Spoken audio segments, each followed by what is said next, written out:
我和老公的结婚纪念日，我却和初恋发生关系，还被老公抓到现行。事情发生后，老公借工作之名远离我，不接电话，不回短信，我到现在都不知道该怎么办。大家好，开始今天的分享之前，希望你能给人间烟火点个订阅，我将会分享更多优质的内容。其实我为什么会跟初恋在酒店，我记得也不是很清楚，我只记得那天我要老公早些下班，陪我吃饭看电影，但老公太忙，抽不出时间，我很失望。下午同学来电话，说出去聚聚，有人陪我打发时间，我当然求之不得。但我没想到李浩也在，我和他大学恋爱2年。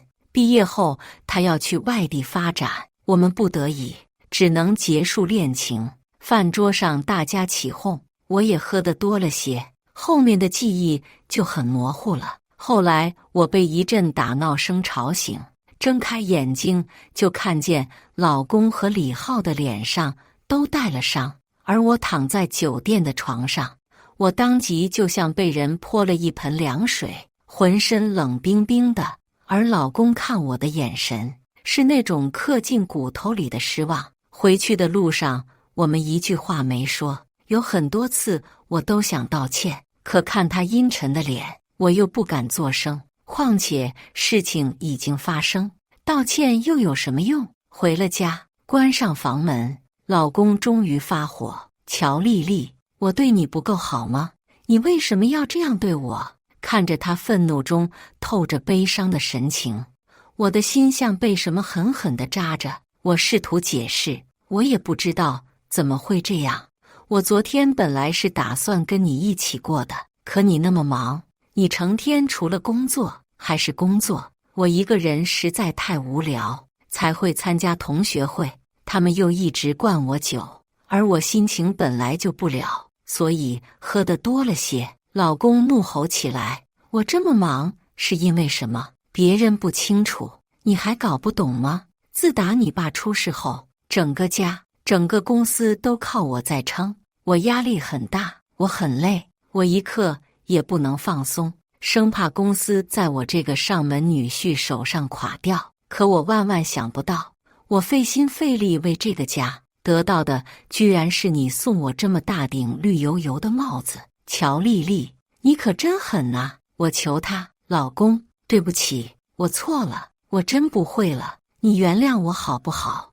我和老公结婚已经4年，在这之前，他在我家公司里做营销策划的工作。我爸看他一表人才，又有留洋背景，不管是言行谈吐还是工作能力都很突出，因此由我爸搭线。我和张宇开始接触，彼此性格也很合得来。没多久，我们就在亲朋好友见证下结婚。婚后我们很幸福，他对我更是照顾入微，就算我的身体怀不上孩子，他也没嫌弃，还说丁克挺好，没人打扰我们的2人世界。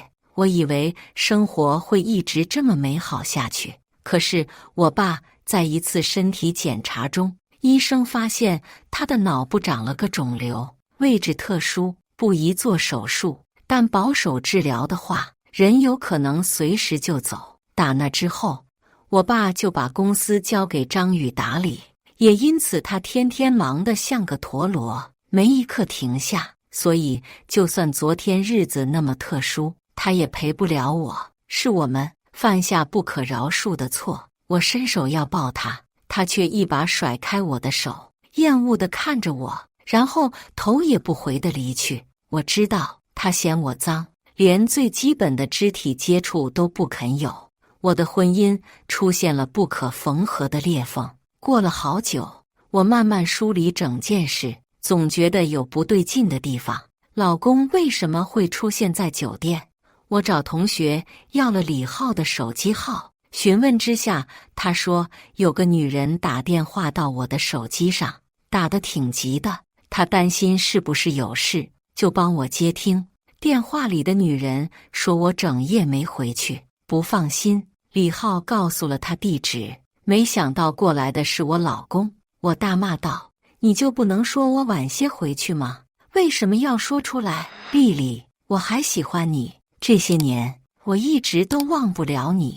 滚！”若说之前我对和李浩间的感情有遗憾，但现在我只觉得恶心。我多么希望我的人生里从没出现过这个男人。我挂断电话，翻记录，早上给我打电话的是我的继母黄鑫。怪不得张宇会来酒店，我和黄鑫平时就不对盘，这会儿能让我出丑，他怎么可能放过这个千载难逢的机会？我气冲冲找到黄鑫，还没开口，他就假惺惺地问：“小两口吵什么呢？”我在楼下都听见了。我看着他这张虚伪的嘴脸，恨恨地说：“别以为我不知道是你背后搞鬼。黄鑫，等着，这笔账我今天记下了，你往后最好夹起尾巴做人，不然我让你在这个家什么都得不到。”他不以为然，冷笑一声，自己做了见不得人的事，反过来教训我：“乔丽丽，要不咱们去你爸那里，要他评评理，看谁才不应该得这家里的东西。”看他气定神闲的样子，我知道他是打算把这事闹大，然后我爸会觉得我丢了乔家的脸，在一气之下把财产全都分给他的宝贝儿子。可如果他认为我这么好拿捏，那么他大错特错了。我揪着他的手腕，威胁起来：“臭女人，你给我听好，如果你敢在我爸面前乱嚼舌根，我要你儿子的命！”人一旦逼急了，什么都做得出来。黄鑫瞪着我，从嘴里吐出2个字：“疯子。”之后甩开我的手，踩着高跟鞋上楼。宽敞的客厅就剩我一个人，我无力地坐在沙发里。这一刻特别想念我的妈妈。妈妈在我15岁那年病逝。前几年我爸和黄鑫好上，他只比我大3岁。当时我跳起脚来反对，他们这样的年龄差，我真的接受不了。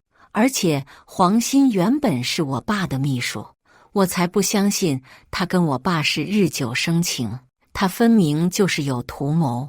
但奈何我爸执意要娶，而且黄鑫还怀了他的孩子。后来孩子出生后，我说服我爸做亲子鉴定，这件事我让张宇去办。拿回来的报告证实了孩子是乔家的骨肉。打那起，我爸觉得伤害了他，给黄鑫不少补偿。如今我爸没几天活头了，但他还有商人的精明，他肯定不会让黄鑫带着乔家的钱嫁人。所以这会儿黄鑫全部的心思都是怎么让儿子继承乔家所有资产。我这次栽了，黄鑫肯定会大做文章。就在我思考着怎么牵制黄鑫的时候，婆婆给我电话，我想给小儿子买套房，方便结婚，不过全款还差300来万，我要阿宇这个当大哥的想想办法。但他说累，心情不好，还很凶地叫我别拿家里的破事烦他。丽丽，阿宇这是咋了？听到这里，我心头沉甸甸的难受，因为我一直怀不上孩子。婆婆本来对我很有怨言，是老公极力维护我，还把问题揽在他身上，婆婆才没有拿冷脸对我。我想起老公对我的好，还有婆家的实际问题，只犹豫了1秒，就给婆婆打去300万。这笔钱准确说来是赎罪，我真的希望老公能原谅我。我想着，我都做到这份上，老公至少会接我电话。可是显然，我把问题想得太简单了。整整1周，老公都不理我，也不回家。爸爸问起来，我只好说他出差。这个时候，我就想，如果我和张宇有孩子，就算看在孩子的份上，他也会和我过下去吧。正巧朋友告诉我，香港有个特有名的妇科大夫，治疗不孕尤其有办法。我觉得这是机会，于是飞过去。医生看完我之前的报告，又开了一系列的检查，最后得到的结论是，我身体里雌激素异常，不排除长期服用避孕药的可能。可我结婚后一直想要孩子，那些东西碰都没碰过。朋友问：你好好想想，有什么东西是你一直以来都在吃的？如果说家里就只有我一个人长期服用的东西，那就是奶粉。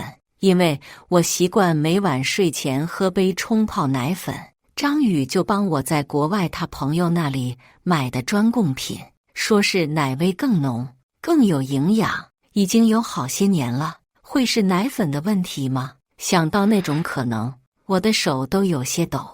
这次过来，我也随身带着奶粉，我拿去专业机构检测，果然我不孕的原因就出在奶粉里。而且这奶粉不仅让我无法怀孕，更可怕的是，这奶粉里含有砷毒素，虽然量不大，但长期服用，身体会出现损伤，最后丧命。拿到报告那一刻，我觉得被雷劈了的感觉也不过如此了。我万万想不到，我最依赖的枕边人居然要我的命，他为什么要这么做？我和他无冤无仇，所以他最终目的应该是在我死后图我的财，并且我必须走在我爸后面，若不然张宇拿不到乔家的钱，而爸爸现在的身体状况又这么糟。想到这里，我后背发麻，马上给爸打电话，可是一直无人接听。我又跟朋友联系，要他自己编个由头住进我家，虽然家里还有黄鑫在，他为了自己和他儿子的利益，应该也不会任张宇乱来，但有我朋友盯着，我会更放心些。交代完，我立刻去机场。可是就在我要登机的时候，我最担心的事情还是发生了。朋友来电话，刚到我家，就看见我爸人事不省，张宇和黄鑫就在旁边，地上还有多张我和其他男人睡觉的相片。目前我爸已经送医，具体情况要等检查完才知道。相片不用多想，肯定是我和李浩的。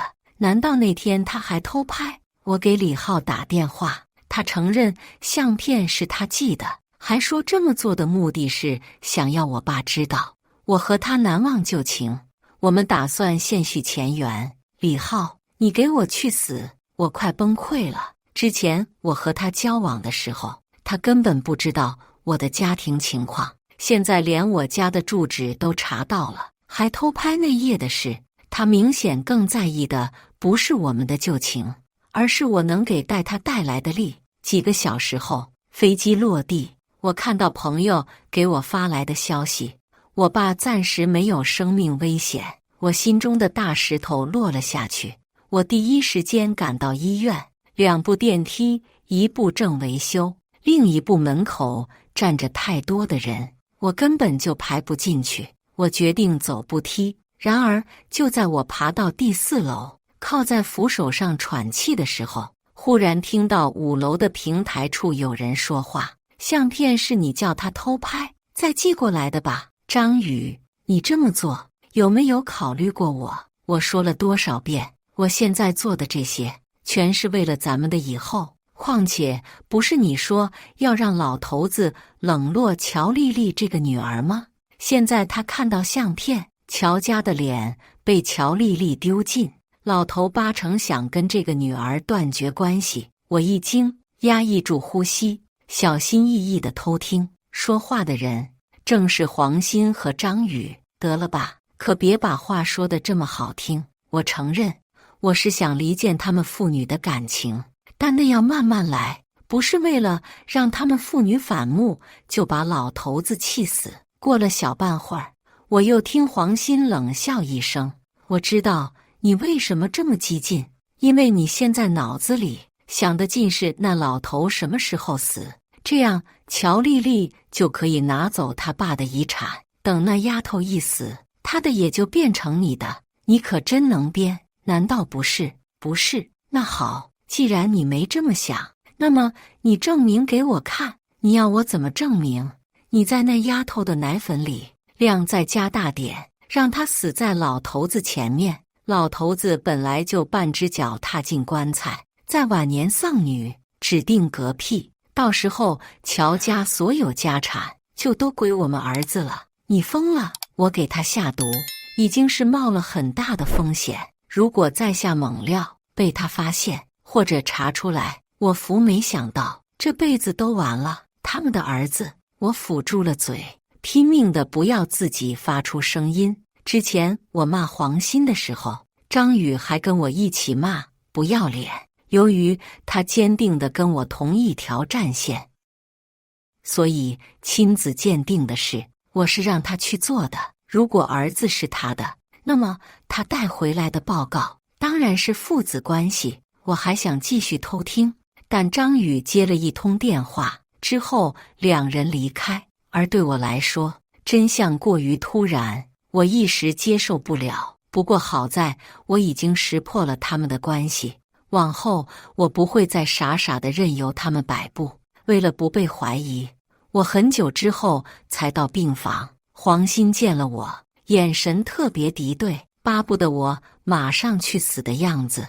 你这几天去了哪里？人也见不到，电话也没一个，你是不是想把你爸气死？我二话不说，走上去就狠狠甩他2耳光。你！黄鑫被打懵了，抚住脸，吃惊地看着我。我哥狠话，我早就警告过你，如果在我爸面前乱来，我不会放过你。今天我只是给你一点教训，后面我打的人直接是你儿子丽丽。子浩还是个孩子，况且这事是你自己捅出来的，你不但不反省，还把责任推到旁人身上，你太叫我失望了。张宇站在一旁，痛心疾首地说。我冷冷地看着这个人面兽心的男人，没有留恋地说，你不是一直对我失望吗？再多这一次也不算什么。张宇一愣，有些不可思议地看我。一直以来，因为他对我极好，我也因为不能怀孕的关系，所以就算他是上门女婿，我在他面前还是很自责，带着几许卑微。而像现在这样跟他说话，还是第一次。黄鑫这个时候也反应过来，他恼怒地说，你敢打我？今天我打死你这个贱丫头！说着他冲上来，而我顺势躲在张宇身后。黄鑫打不倒我，怒气冲冲地说，张宇，你给我让开！今天我不好好教他做人，往后别人会笑话我怎么当他妈。我反击道，我妈早就不在了，怎么着？你也想死，想去陪他，不想要我爸的财产了，想让你儿子改口叫我吗？黄鑫顿时更怒了，跳起来要打我。我在后面拽着张宇的手朝他抡过去，我还说，张宇，我是你老婆，如果今天你不保护我，我立刻跟你离婚。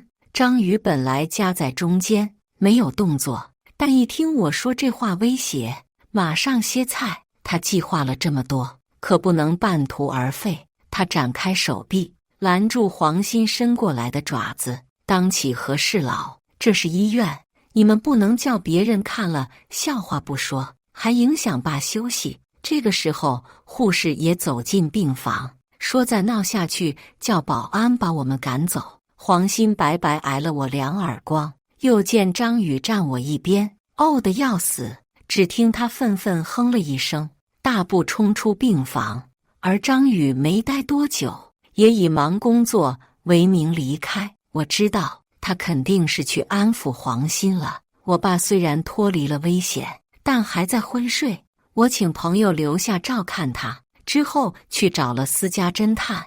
我要把张宇和黄鑫还有李浩这3个人的关系弄得清清楚楚。随后我决定追回我给婆婆的300万，因为我完全有理由怀疑张宇借我出轨犯错之名扑我，让我给钱当赎罪，而我确实也上当了。这会儿如果不是我察觉了他们的歹毒心思，我还继续在坑里待着。婆婆以为我真是如电话里所说那样请他们吃饭，他们高兴地赶来，但听到我说要他们写欠条时，脸色疼得一变。这一家人怎么还要写那玩意儿？妈，那天电话里你说小叔子借钱买房，我想着一家人有困难确实要互相帮忙，因为当时你们要得急，我直接借你们300万。今天有空了，咱们该完善的手续还是要的。大嫂，不就300万吗？我哥都在你家当上门女婿了，就算我们跑了，他也不会跑。况且我们之间连这点基本的信任都没有吗？我笑笑，小叔，信任是一回事，规矩又是另一回事。毕竟我们家现在还是我爸做主，他也很支持我帮你，但欠条一事也是他定下的，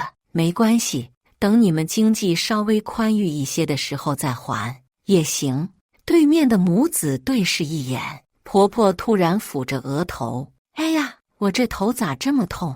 妈，你怎么了？可不是偏头痛又犯了吧？走，我带你去医院。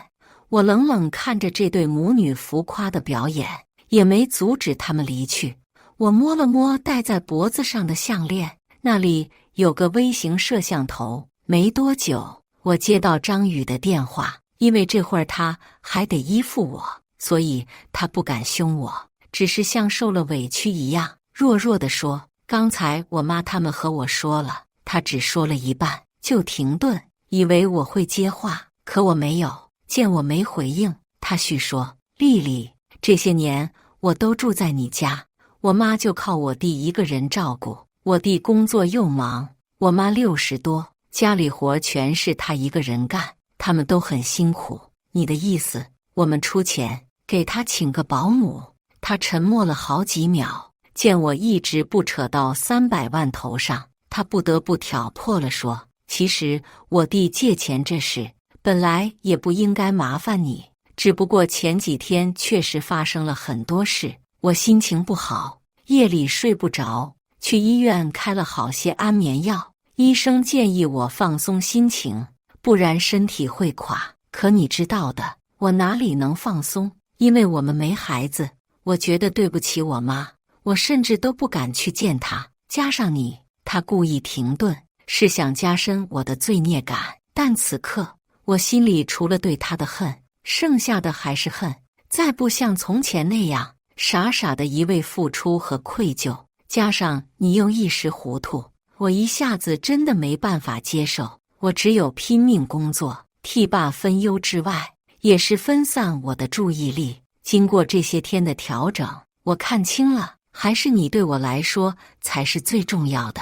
只要我们好好在一起，没什么过不去的坎。如果这话放在几天前，我肯定感动得泪如雨下。可偏偏我知道他这些话是糖衣炮弹，所以这会儿我看他就像看跳梁小丑，除了可笑就是滑稽。不过我还是故意挤出细细的嗓子，假装说：“阿宇，谢谢你能原谅我，我好感动。不过欠条还是得写，钱还是要还。”张宇见在电话里和我说不通，便说：“这样吧，我先忙手上的事，一会儿咱们回家聊聊。”呵，我等着。其实我也知道，这钱已经拿出去了，现在要不回来，不过不急，这钱总有要回来的一天。朋友给我说，我爸醒了。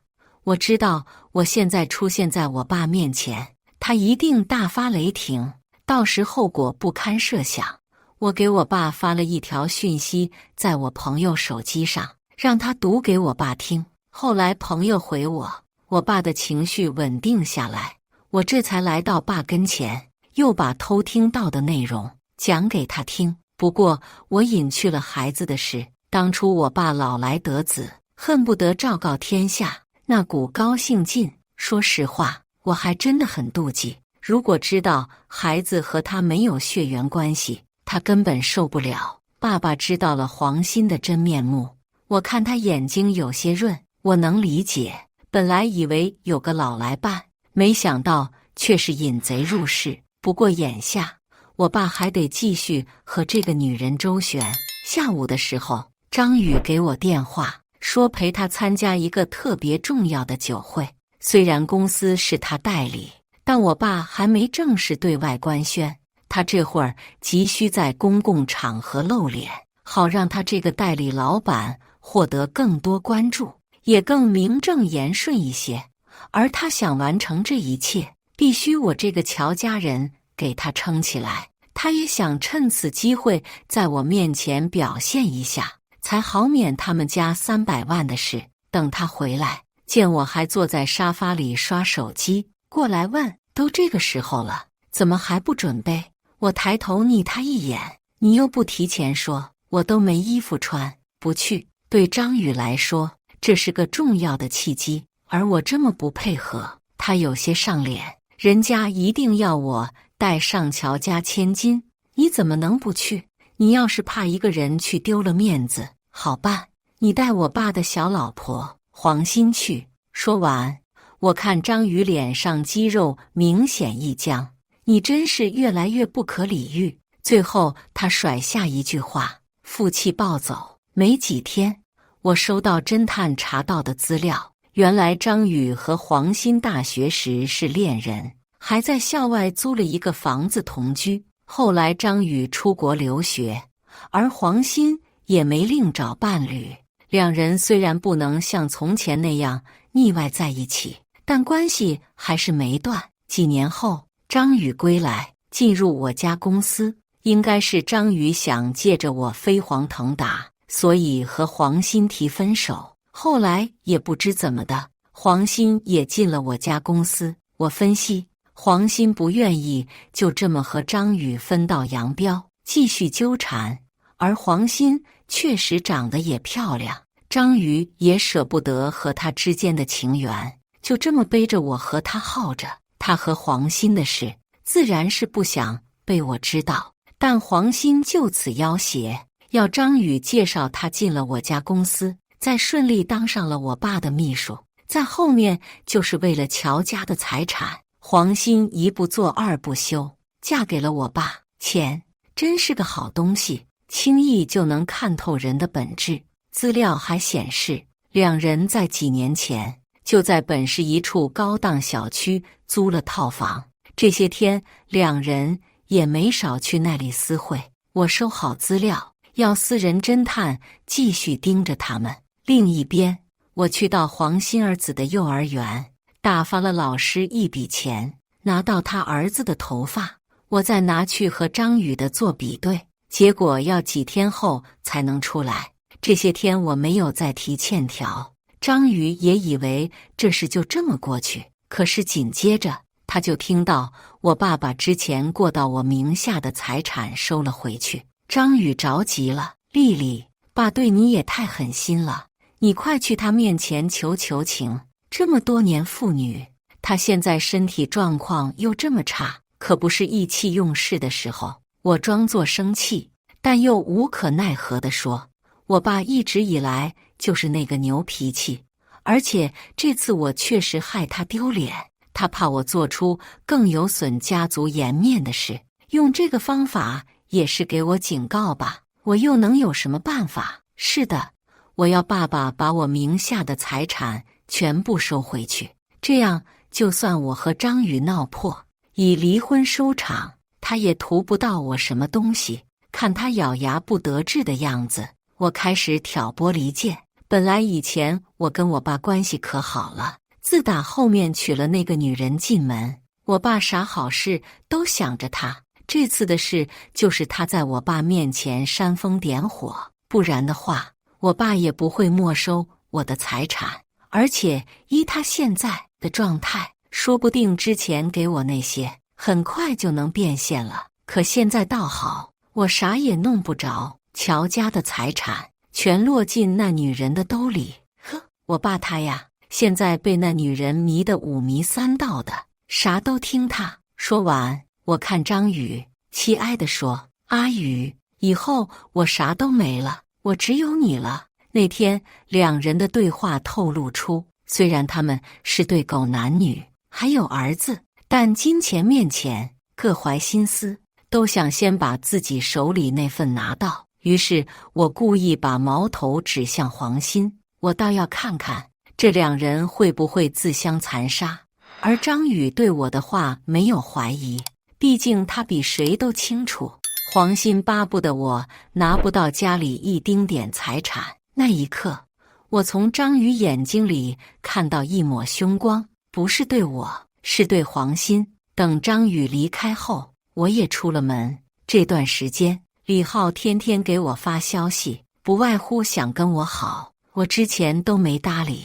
不过现在是时候让他登场了。我和他在咖啡厅，丽丽，你终于肯见我了。他很激动，伸手要牵我，我甩开手，没让他碰着，还板起脸，愤怒之中带着娇。你知不知道，因为我们的事，我爸现在还在医院躺着，我恨死你了。对不起，是我太着急。叔叔现在还好吧？张宇表现得很担心的模样。我叹口气，你爸虽然脱离了危险，但他觉得我对不起张宇，这会儿胳膊向他拐，都快把我这个女儿抛之脑后了。张宇沉默不说话，这一切背后都是张宇搞鬼，但李浩并不知道，我早就清楚了，他们狼狈为奸。不管他现在接近我是张宇的意思，还是他自己的想法，总之这是最开头。是他利欲熏心导致，我又何不顺着他的心思借刀杀人呢？我故意很厌恶地说，那个张宇也不知道给我爸吃了什么迷魂药，我爸不仅把公司给他，还什么都听他的。我现在真是越看他越烦，真不想再和他过了。那你们离婚吧。李浩眼神陡然一亮，人也提起了精神。我愤愤不平，平地哼了声，又说，我倒是想，不过离婚我还得分他财产，凭什么呀？我和他结婚这些年，他不过是个上门女婿，吃我家的，住在我家的，还白白得了个总经理，现在又是代理总裁。他享了我这么多年福，临到头还要带走我的钱，是你愿意吗？李浩好像嗅到一丝机会，马上说，虽然法律上这么规定，但如果他出轨，或者背后干些算计你的事，他分不到钱不说，或许还得蹲耗子。我赞同的点头，又假装遗憾，虽然你的话不错，但他这人好像挺干净的，我没办法搞他，只要你相信我，这是我帮你。我见鱼上钩，不忘再丢他更重的诱饵。我说，阿浩，只要你能成功让我把他踹开，往后咱们一起。一言为定。和李浩分开后，我去了鉴定所，报告显示家里那小子就是张宇的。这本来是意料之中的事，我能掰倒张宇的东西越来越多，但我却不如想象中高兴。私生子的事早晚要曝光，我担心我的爸爸。另一边，张宇和黄鑫不知道我在他们私会的房子里装了监控。事情发展不出我的意料，张宇把黄鑫叫过去，黄鑫刚进门，他就甩他一记响亮的耳光。贱人，看你出的什么馊主意？我怎么了？黄鑫被打傻了，根本不知道怎么回事。张宇把我和他说的事陈述出来，气得不行，又给黄鑫狠狠一脚。黄鑫跌坐在地上，哭个不停。我只不过在那老头面前说他这个女儿作风不正，丢了乔家的脸，我也没有多说什么呀。我知道黄鑫这会儿哭得可怜兮兮，可心里正高兴，我的财产被爸收回去了，那么将来会不会全是他儿子的？果然，黄鑫接下来又说，阿宇，就算那丫头手里没了，但往后落到咱们儿子头上的就会更多，到时不一样也是你的吗？咱们别因为这点小事伤感情，是不是？你给我住嘴！张宇暴吼道，感情？呵，在你拿我们之间那点事威胁我，如果不把你安排进公司，就找乔丽丽的时候，我们之间还有感情。在我应你要求，又凡事给你打点好后，你居然勾搭上那个老头子，我就知道你这个女人早变了。你恨我，你又瞧不上我，你还想报复我，你要把我踹开，一个人升天。可是你又离不了我，若不然你对付不了乔丽丽，于是你拉拢我，用孩子来捆绑。说得好听是后面一家三口享福，其实你只是拿我当棋子。我没猜错，这两人肚皮隔肚皮，都有自己的小心思。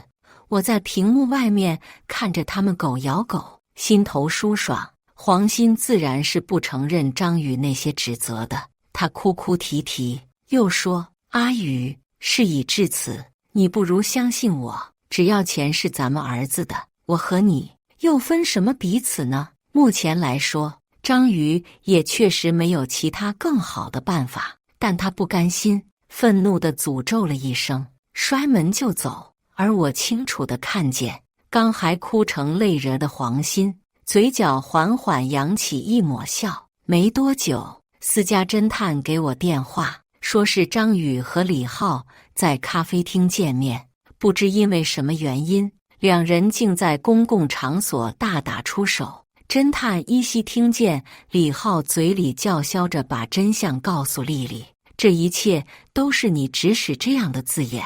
我懂了，李浩为了跟我一起找到张宇摊牌，要他主动退出，若不然就把之前设计我的事说出来。张宇这些天本来就因为家产的事闹心，再被李浩威胁，这才开揍，三方开战。我最喜欢这样的局面，继续帮我盯着，张宇后面肯定会有动作。就凭张宇处心积虑弄出这么多，他就不会是善茬。再说我这边的财产没了，但他的儿子还有，他绝不会让李浩这颗耗子时打乱他的计划。果然几天后，侦探说李浩被绑上了一辆面包车，正往偏僻的山路去。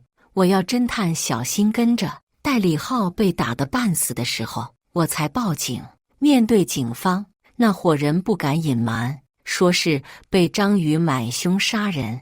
张宇的家人求我一定帮他请最有名的律师，我答应。作为交换条件，我要他们把离婚协议带给里面的他。张浩为了脱罪，只能签字，而我拿到离婚书，回头就叫佣人把他们一家轰出去。